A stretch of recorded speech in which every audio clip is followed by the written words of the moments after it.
You're listening to My Québec City 50 Plus Edition.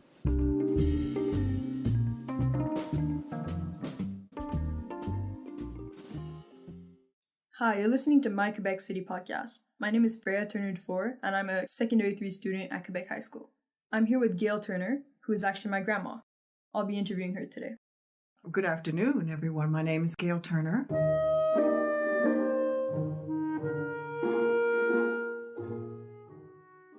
I know that you're from Labrador. Is that where you were born too?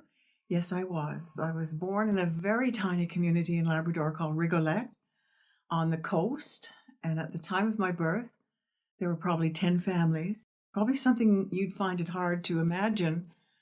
No doctors, no nurses, no running water, no telephones. Just wonderful people living in a small community. I'm one of a triplet, and we were actually born in the Hudson Bay Company house, delivered by an Inuit midwife whose name was Clara Palliser. My mom did not know she was having triplets. The doctor had come to see her in late January by dog sled, and he told her she might be having twins or maybe just one baby in April, remembering back then there was no technology, no way of knowing how many babies there were. And February 23rd, she had 3, and I'm one of them.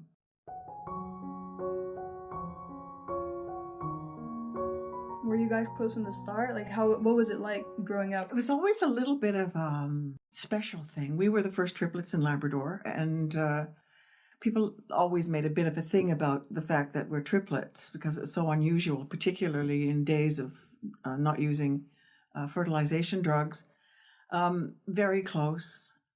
We still are. Gary died 21 years ago of multiple sclerosis, but George and I are like, we're on the same wavelength. It's incredible. I can be thinking something and he'll phone. So I'm close to, I have 2 sisters as well, and I'm close to them, but not in the same way that I was with George and Gary, and now I am with George. So do you still live with each other? Do you live close by? No, George is in Labrador, and I have a sister in Labrador and one in Halifax. I moved here to Quebec City almost 6 years ago from Labrador to be closer to you, to spend more time with you and Felix and Hugo and Mummy, and of course Uncle Sean's family is in Ottawa, so it was easier to see children and grandchildren.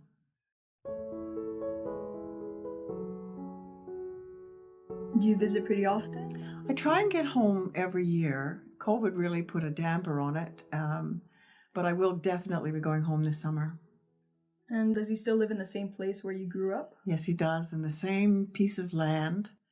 So all my familiar places, the places I love to walk and just think, are still there. I can just go home. And when I go home again, even though I'm a lot older, I'm Gail Way again. I'm that girl who grew up in that town.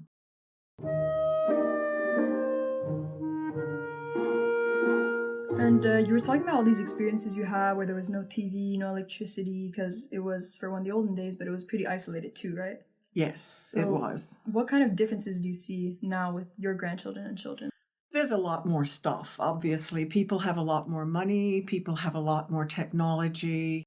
But what they don't have is the freedom that we had as children. We lived in a town that was basically our playground. The whole town was our playground, whether it should have been or not. There were some things that may have been a bit unsafe. There were 100 children in my neighborhood in a block. So there was always someone to play with. We had cousins across the street.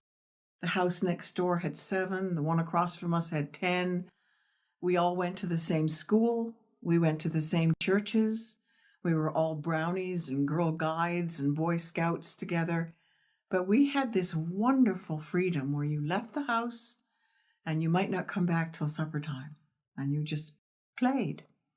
You did things like hopscotch and marbles and playing school writing on an oil drum with a piece of building chalk. It was incredibly free. So is that something that you would wish upon your own children and grandchildren? I'd love for them to have that sense of community, that sense of neighborhood, which I still have, and we all do. And in fact, now that we're getting older, obviously we're losing some of our members of our neighborhood.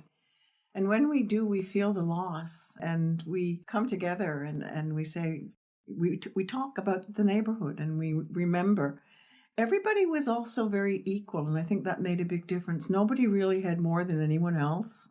So there was never this competitiveness about what you wear or whatever. Nobody had cars. We had electricity after I was about 10. So before that, to light in the evening, you light a lamp. We had a toilet. We were lucky. We didn't have to go outside.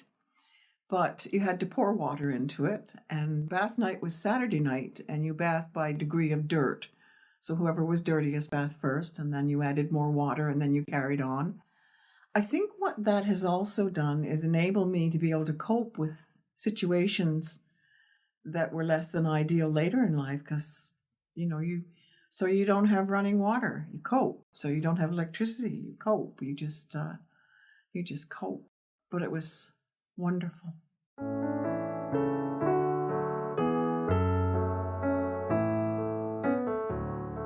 So did you ever end up leaving the community, and after how long? I did. I was in residential school for 2 years, and it was kind of broken up. I was there for grade 6 and then for grade 9. Then went back to Happy Valley to finish high school, and that's when we moved into a new high school that had a gym. I went to university in 1967, and that was a bit serendipitous because I wanted to be a nurse, and I was only 15 when I finished school. So I couldn't go into the schools of nursing. There were 3 in St. John's, St. Clair's, the General, and the Grace, and they wouldn't take you till you were 18. It happened that my sister, who was at university before me, had stayed in a place in St. John's with a girl named Hope Ludlow. And Hope Ludlow was one of the first students in the university's School of Nursing. So my sister said, well, Hope is doing nursing at Memorial. You should apply to Memorial to do nursing. So I did, and I was accepted, and that's where I ended up going. Did you end up staying in nursing your whole life? I did, and I absolutely loved it. I'd love to go back. I'd like to start all over again. I'd like to be a new nursing student sitting in the classroom, learning it all over again. What kind of nurse were you? I worked as a hospital nurse my first year in Ontario, in a surgical hospital, when we still wore white and hats.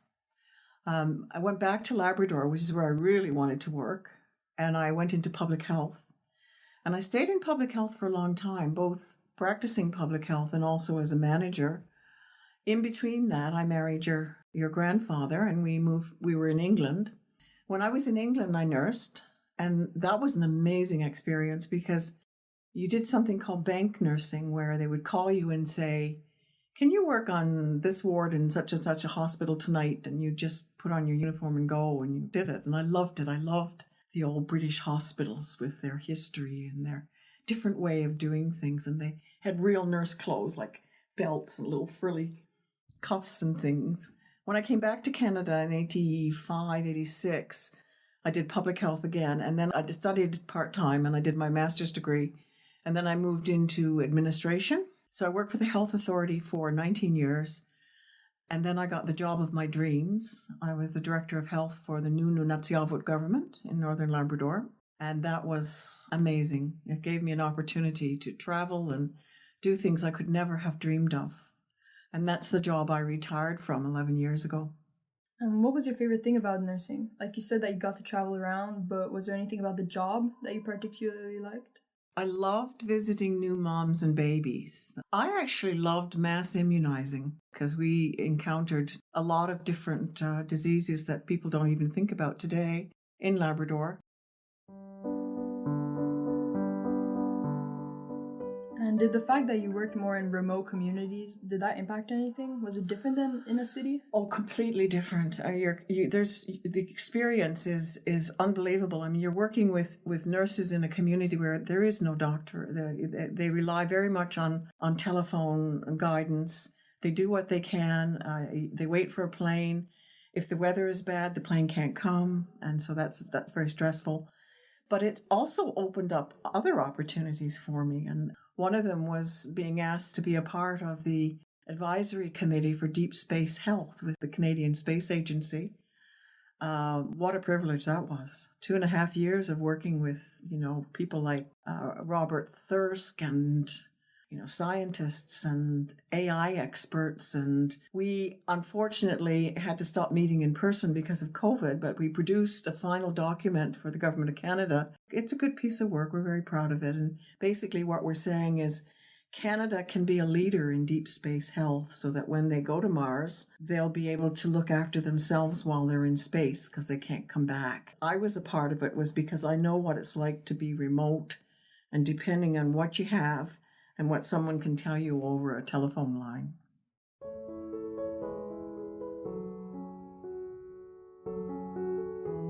Before we wrap up, is there anything else you'd like to share that you haven't said yet?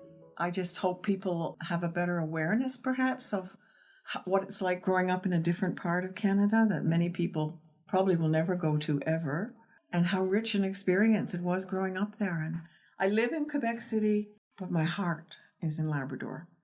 So again, this is Freya from Quebec High School and Gail Turner. Thanks for listening in. You can listen to other podcasts like this on the YouTube channel for the Voice of English-speaking Québec.